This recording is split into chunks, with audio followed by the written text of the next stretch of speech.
राजनाथ जी, जब से अरविंद केजरीवाल को जेल भेजा गया है,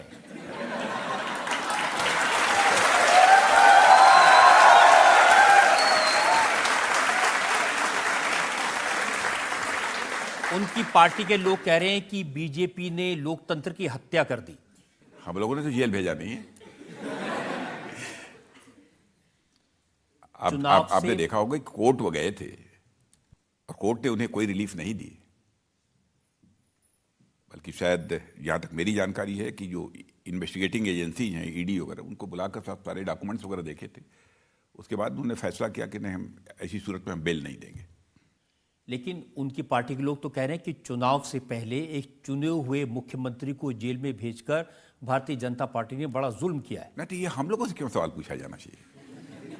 भाई, आपकी सरकार है। नहीं, हम लोगों ने जेल नहीं भेजा है। उनके खिलाफ तो जो इंक्वायरी चल रही थी, जो ईडी इंक्वायरी कर रही थी, उन्हें चार्जेस फ्रेम किए। और जहां तक मेरी जानकारी है, उसके पहले 9 सम्मन भी भेजे गए थे कि आप अपना समय दीजिए, हम आपसे कुछ बात करना चाहते हैं, क्या तथ्य हैं क्या नहीं है। लेकिन उन्होंने समय ही नहीं दिया। और स्वयं ही कोर्ट गए थे, हम लोग भी कोर्ट नहीं गए थे। अब समय नहीं दिया तो उनको उठा के ले गए। नहीं, उठा के ले गए, हम लोगों ने नहीं भेजा। हम लोगों ने नहीं भेजा, अदालत ने ही उनको रिलीफ नहीं दी। अभिषेक मनु सिंघवी तो बहुत बड़े वकील हैं, राज्यसभा के मेंबर भी रहे हैं, आप जानते हैं उन्हें अच्छी तरह से। उन्होंने सुप्रीम कोर्ट के सामने कहा कि अरविंद केजरीवाल को रिलीफ दे दीजिए, उन्हें जेल से छोड़ दीजिए, वरना जिस दिन चुनाव हो रहा होगा, आखिरी दिन वोट डाला जा रहा होगा, तो सारे के सारे विरोधी दलों के नेता जेल में होंगे। पता नहीं किस आधार पर उन्होंने कहा। अब देखिए क्या होता है 2 महीने।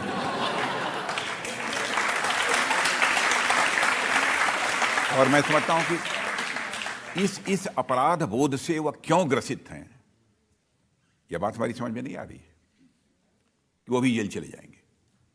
क्योंकि सरकार ने जेल नहीं भेजा इनको। माने मोदी जी ने जेल भेज दिया होगा और किसी ने जेल भेज दिया होगा, ऐसा नहीं हुआ है।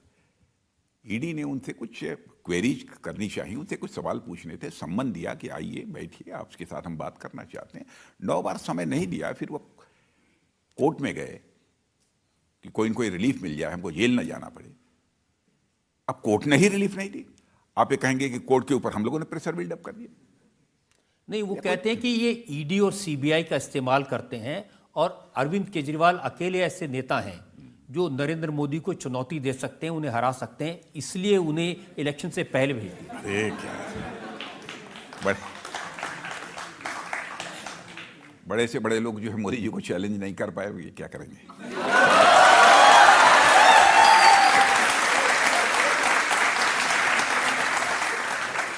एक और चैलेंजर हैं मोदी जी के, राहुल गांधी। उन्होंने अरविंद केजरीवाल के अरेस्ट होने के बाद ट्विटर पर लिखा, डरा हुआ तानाशाह मरा हुआ लोकतंत्र चाहता है। ऐसे अपशब्दों का प्रयोग प्राइम मिनिस्टर के लिए यही लोग कर सकते हैं। और मैं बतला दूं आपको, जीवन में मैंने किसी भी प्राइम मिनिस्टर की, भले ही वो कोई कांग्रेस का ही प्राइम मिनिस्टर क्यों न रहा हो, मैंने कभी भी किसी की इस प्रकार की आलोचना नहीं की है। क्यों?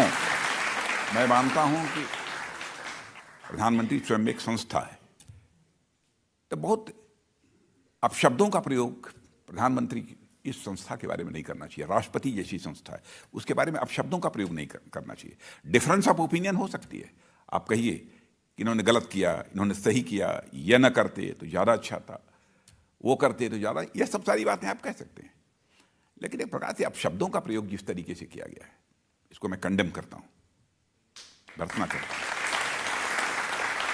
लेकिन चुनाव से पहले अरविंद केजरीवाल को गिरफ्तार करना, आपको नहीं लगता इसका चुनाव में नुकसान होगा बीजेपी को? अरे बाबा, हम लोगों ने गिरफ्तार किया है। आप ये क्यों कह रहे हैं रजत जी, क्यों गिरफ्तार करना है? इसलिए राजनाथ जी के केस तो ईडी ने किया, केस तो सीबीआई ने किया। इन्वेस्टिगेटिंग एजेंसी ये बहुत पहले से जो है सारे मामले की छानबीन कर रही थी। कुछ लोग 1.5 साल पहले इसी मामले में जेल जा चुके हैं। वो एक कंटिन्यूअस प्रोसेस था, उसमें वो जेल गए।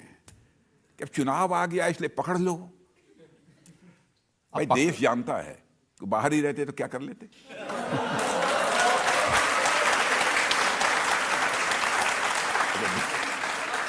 अच्छा, 2014 में भी बाहर थे, 2019 में भी बाहर थे, लेकिन तो वो अलग की बात है। राजनाथ जी अकेले नहीं ना, आपने लेकिन मैं उनके बारे में कुछ कहना नहीं चाहता हूँ। वो अब केजरीवाल के बारे में जो भी कोर्ट का जजमेंट होगा होगा, उसको हम सभी स्वीकार करेंगे।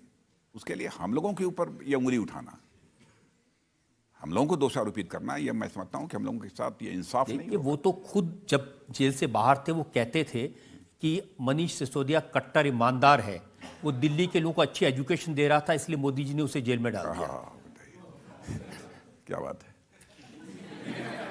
फिर सत्येंद्र जैन को जेल में डाल दिया, संजय सिंह को, सारी पार्टी उनकी जेल में है। भारत की राजनीति की सबसे बड़ी विडंबना ये रही है कि बहुत सारे नेताओं के वर्ड्स और डीड्स, कृति और कथन, कहने और करने में अंतर होने के कारण भारत की राजनीति और भारत के राजनेताओं पर से जनता का विश्वास धीरे धीरे समाप्त होता गया और एक गहरा विश्वसनीयता का संकट इस देश की राजनीति पे पैदा हुआ। और मैं दावे के साथ कह सकता हूं, भारत की राजनीति में पैदा हुए विश्वसनीयता के संकट को चुनौती के रूप में यदि किसी राजनीतिक पार्टी ने स्वीकार किया है तो हमारी पार्टी भारतीय जनता पार्टी ने।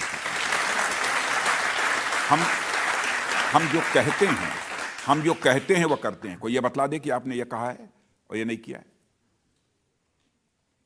मोदी जी ने घोषणा पत्रों में जो भी बात कही, 2014 में मैं ही पार्टी का प्रेसिडेंट था, Modi ji prime minister candidate थे। मोदी जी बार बार मुझसे कहते थे कि अध्यक्ष जी ये देख लीजिएगा कि हमारे इलेक्शन मैनिफेस्टो में ऐसी कोई चीज न रहे जिसे हम गवर्नमेंट बनने के बाद ना पूरा कर पाए।